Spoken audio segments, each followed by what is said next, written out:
Il n'y avait pas de majorité ce matin pour un président au Conseil général. Il a fallu 3 tours de scrutin et au bénéfice de l'âge pour trouver un président dans ce Conseil général des Vosges.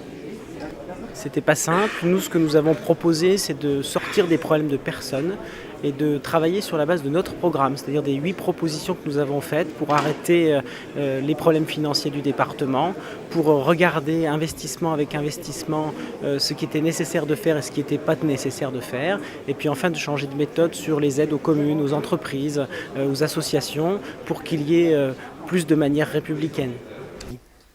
J'ai décidé de ne pas participer à ce vote de 3e tour parce que la logique politique est fidèle aux engagements devant les électeurs, devant les partenaires qui m'ont soutenu lors du 2e tour, devant les républicains qui souhaitent des choix politiques clairs. Il fallait que l'élection se termine par les 3 candidats, donc 13 voix pour Christian Poncelet, 10 voix pour Étienne Pourchère, le candidat du groupe des élus socialistes et républicains, et 8 voix pour Philippe Febvre, le dissident de la droite. Le résultat n'est pas conforme à notre attente.